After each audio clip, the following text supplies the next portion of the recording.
Annyeonghaseyo.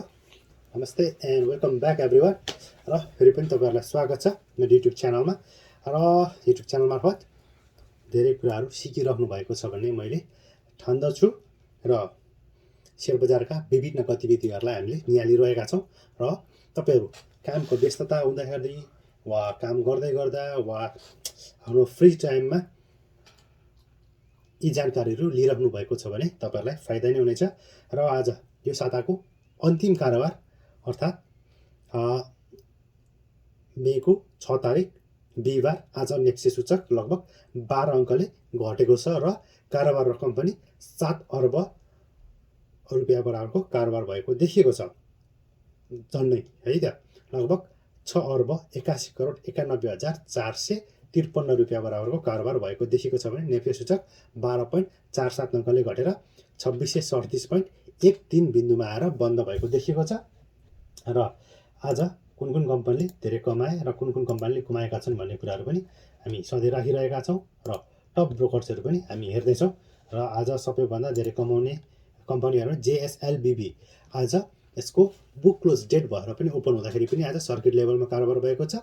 लगभग 10% खनीखोला hydro power company limited 10% बढेको छ भने महिला लघुवित्त पनि आज लगभग 33, 34, 35 दिनसम्म पनि 9.9% बढेको छ भने लगभग 5000 को हाराहारीमा पुगिसकेको छ। समता घरेलु लघुवित्त संस्थाको पनि 9.92% बढेको छ भने टुरु जलविद्युत केही समय अगाडि मात्रै यो कारोबारमा आएको, यो पनि 9.92% बढेको देखिएको छ। UNXPL 9.52, Joshi hydro power 9.49, Laxmi bank limited 9.49% र DSPL 8.5% बढेको छ भने RRHP रहिरह्यो हाइड्रो पावर डेभलपमेन्ट बैंक पनि 7.86% बढेको छ।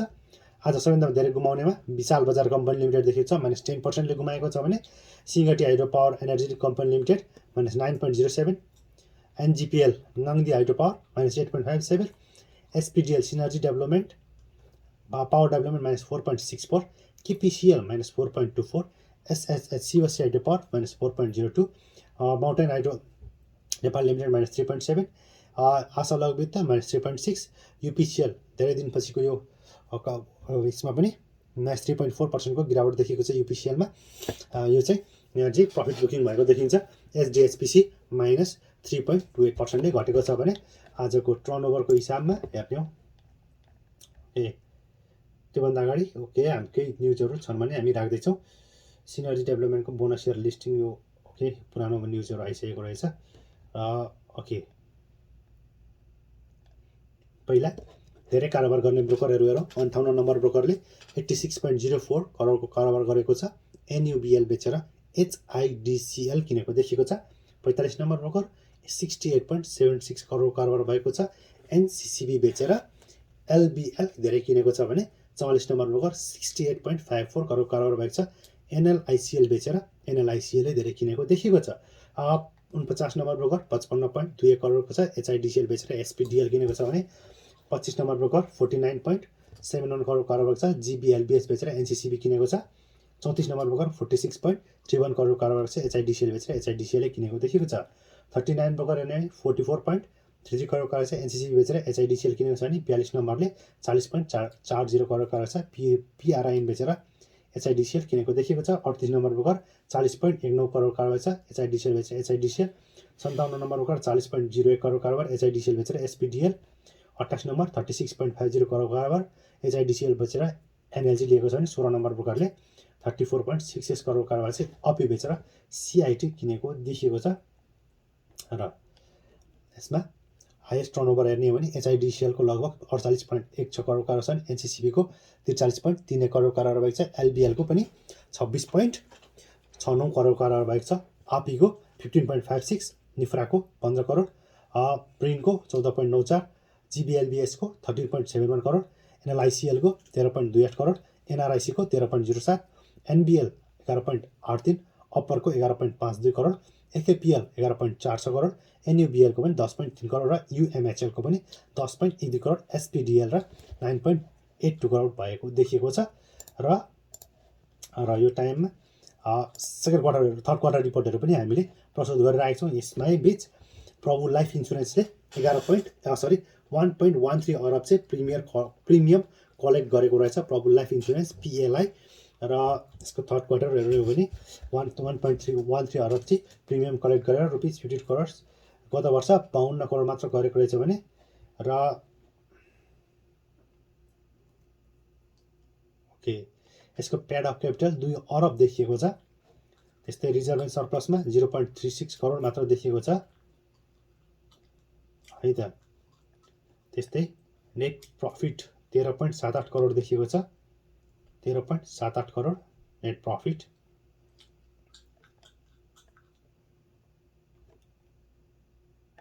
ओके त्यस्तै रिजर्भ र सरप्लसमा 0.36 अरब भनेको चाहिँ 36 करोड मात्र देखिएको छ भने लाइफ इन्सुरेन्स फन्ड 1.76 अरब छ भने टोटल प्रिमियम 1.13 अरब, नेट प्रिमियम कलेक्सन 1.08 अरब देखिएको छ। नेट क्लेम 0.05 अरब दिएको रहेछ भने net profit 13.78 crore. Number of policies 1,07,316 policies गरेको छ भने इपिएस अर्निङ पर सेयर 9.19। त्यस्तै नेट वर्थ पर सेयर 118.3, मार्केट प्राइस 800 प्लस छ भने प्राइस टु अर्निङ रेसियो 87 टाइम्समा यो कारोबार भइरहेको छ। त्यस्तै निरुद्धान लघुवित्त संस्थाले पनि आफ्नो प्रफिट लगभग 71.49 करोड प्रफिट कमाएको रहेछ र यो चाहिँ गत वर्षभन्दा 51% को वृद्धि भनेर देखिएको रहेछ। 71.49 करोडको प्रफिट कमाएको छ 77-78 को थर्ड क्वार्टरमा है त। यसको पेड अफ क्यापिटल हेऱ्यो भने 169.5 करोड देखिन्छ भने रिजर्भमा 262.34 करोड चाहिँ रिजर्भ एन्ड सरप्लस रहेको देखिन्छ भने यसको इपिएस 56.23 र पिई रेसियो नेट वर्थ पर सेयर 254.78 रहेको देखिन्छ। पी रेसियो 33.24 टाइम्स छ भने कस्ट अफ फन्ड 6.21%। हामीले यसको डिपोजिट 15.3 र यसको डिपोजिट हेर्ने भने 13.38 अरब देखिएको छ भने रिजर्भ र सरप्लसमा 262.34 करोड देखिएको छ यसको। ओके र यति भइसकेपछि हामी अन्य कम्पनीहरूको पनि थर्ड क्वार्टर रिपोर्ट राख्नेछौँ। ओके निर्धन उत्थान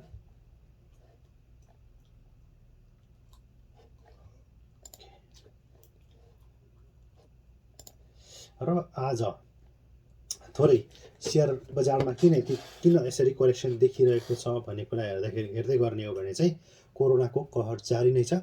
अब आगामी दिनमा कोरोनाले कस्तो रूप लिन्छ एउटा त्यो पर्खर हेरेको स्थितिमा छ भने राजनीति वैशाख 27 गते सम्मान्य केपी ओलीज्यूले चाहिँ संसदबाट विश्वासको मत लिनेछ र त्यसबाट राजनीतिक मोड कस्तो हुने भन्ने कुराले पनि अलिकति भर्खर हेरेको स्थिति छ भने चाहिँ अब ब्याङ्क तथा वित्तीय संस्थामा चाहिँ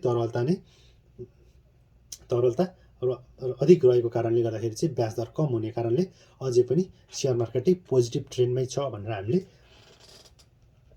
बुझ्नुपर्छ लङ टर्मको लागि भनेर कुरा देखिएको छ नि।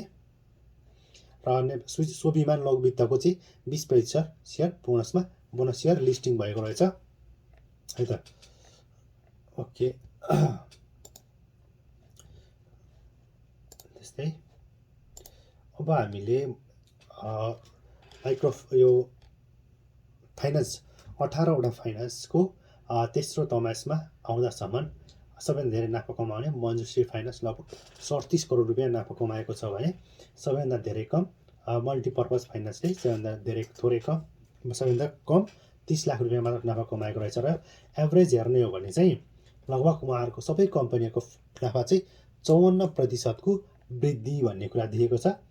र नाफा हेर्ने हो भने मञ्जुश्री फाइनेन्स 37 करोड 51 लाख, गोर्खाज फाइनेन्स 27 करोड 37 लाख, त्यसपछि गुडविल फाइनेन्स 15 करोड बराबर छ भने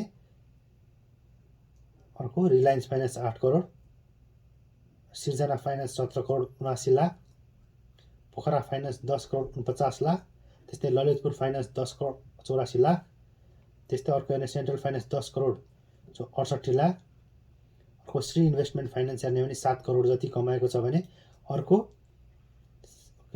साह्रै सानो देखिएर श्री इन्भेस्टमेन्ट फाइनेन्सले 7 करोड 92 लाख कमाएको छ। त्योभन्दा अगाडि सेन्ट्रल फाइनेन्सको 7 करोड 6 लाख, युनाइटेड फाइनेन्स 8 करोड 16 लाख रुपियाँ। त्यस्तै अर्को हेर्ने हो भने प्रोग्रेसिभ फाइनेन्सको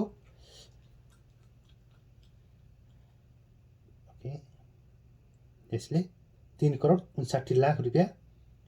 त्यस्तै best finance 7 crore 11 lakh. Samriddhi finance लगभग 54 लाख मात्र छ। Nepal finance 35 lakh. Guheshwori merchant bank 7 crore 58 lakh छ भने त्यस्तै अर्को चाणक्य फाइनेन्स 1 करोड 47 लाख कमाएको छ र मल्टिपर्पज फाइनेन्सले 30 लाख रुपियाँ मात्र कमाएको देखिएको छ। र थर्ड क्वार्टरमा आउँदा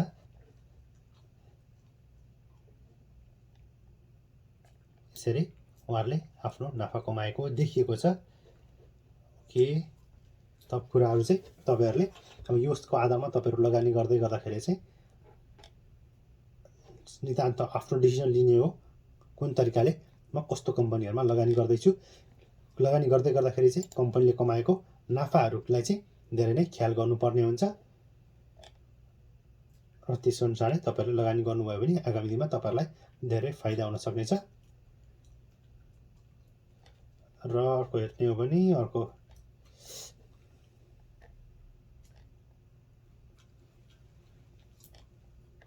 अरुण भ्याली हाइड्रो पावरको हकप्रदमा आवेदन दिने समय थप भएको रहेछ। वैशाख 6 गतेदेखि 0.5 किता अनुपातको 100 रुपियाँ दरले 52 करोड 41 लाख रुपियाँ 19,000 रुपियाँ बराबरको 52 लाख 41,997 किता चाहिँ सेयर हकप्रद छ भने जेठ 2 गतेसम्म पुर्याएको रहेछ।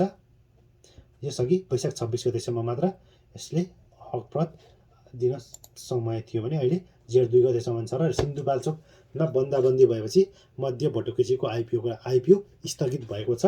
यो चाहिँ स्थानीय बासिन्दालाई थियो र लकडाउन भएको कारणले गर्दाखेरि चाहिँ यो अहिले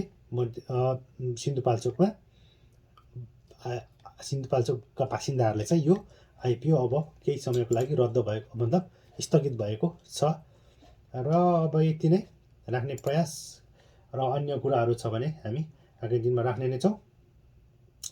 र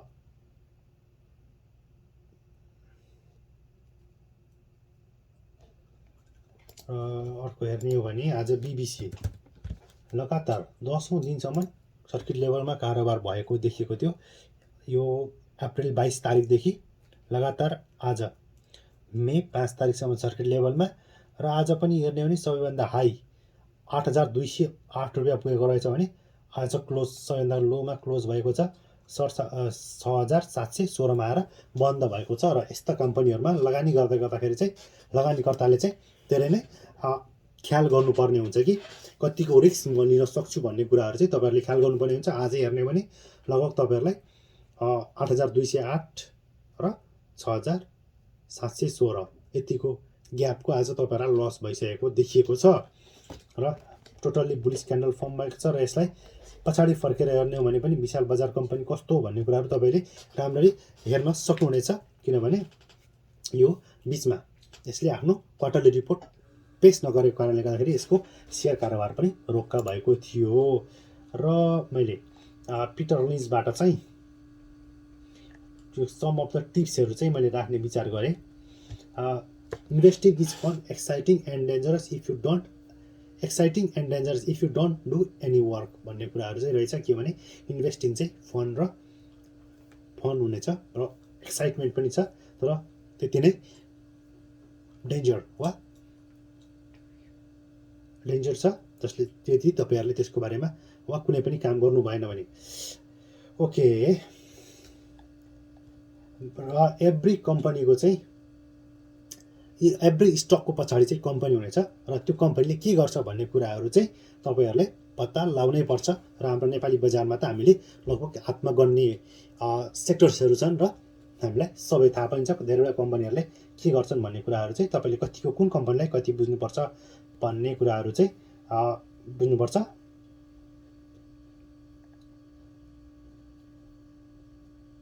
र स्टक भनेको चाहिँ एउटा बच्चा भए यसरी नै रहेछ भने यदि तपाईँहरू कतिवटा स्टक पाल्न सक्नुहुन्छ त्यतिवटा मात्र स्टक राख्नु होला, म्याक्सिमम 8 देखि 12 भन्ने कुराहरू पनि आएको रहेछ। र देयर रन एकचोटिमा 5 वटा भन्दा धेरै कम्पनीहरू नभएको राम्रो हो भन्ने रहेछ। यदि तपाईँहरूले राम्रो कम्पनीहरू चाहिँ वा एट्र्याक्टिभ कम्पनीहरू पाउनुहुन्न भने चाहिँ पैसा चाहिँ ब्याङ्कमा राख्नुहोस् र त्यस्ता तपाईँलाई एट्र्याक्ट गर्ने खालको कम्पनीहरू किन्नुहोस् भनेको रहेछ। Never invest in a company without understanding it's finance. यदि तपाईँहरू त्यो कम्पनीले कमाउने नाफा घाटा वा तपाईँको बिजनेस बुझ्नुहुन्न भने ब्यालेन्स सिटहरू पनि नहेरिकन लगानी गर्नुहुन्छ भने तपाईँले चाहिँ आफ्नो पैसालाई चाहिँ धेरै नै जोखिमपूर्ण रूपमा लगानी गरिरहेको हुनेछ भन्ने कुराहरू आएको छ। With small company you're will better off to win till the turn off. यदि सानो कम्पनीहरू छन् भने त्यस्ता कम्पनीहरू छ। अब यो नेपाली बजारमा चाहिँ प्रायः कम्पनीहरू हामीले प्रफिटेबल कम्पनीहरू धेरै पाउँछौँ। त्यस्ता कम्पनीहरू तपाईँहरूले छानेर लगानी गर्नु भने राम्रो हुनेछ भनेछ।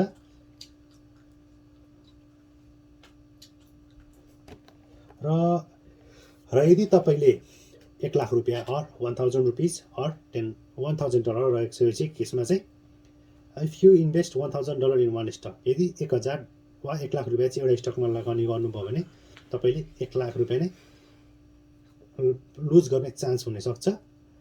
यदि तपाईँले स्ट्यान्ड टु गेन, यदि तपाईँले प्रफिट कमाउनु भयो भने चाहिँ 1 लाखको 1 लाख अर 1 लाखको 5 लाख पनि बनाउन सक्नुहुनेछ यदि तपाईँसँग धैर्यता भन्ने चिजहरू हुन छ भन्ने कुरा रहेछ। र एभरेज इन्भेस्टरहरूले चाहिँ राम्रो 2-3 राम्रो कम्पनीहरूमा लगानी गरेर आफ्नो पोर्टफोलियो म्यानेज गर्न पनि सक्नुहुन्छ भन्ने कुरा रहेछ। र स्टक मार्केटको चाहिँ कहिलेकाहीँ हामीले देखिरहेका छौँ, कहिलेकाहीँ डाउनफल आइरहेको हुन्छ। त्यस्ता कुराहरूलाई चाहिँ हामीले नर्मल रूपमा लिनुपर्छ र त्यसलाई चाहिँ त्यस कुराले चाहिँ बाट पाठ सिकेर अगाडि बढ्नुपर्छ भन्ने कुराहरू छ। र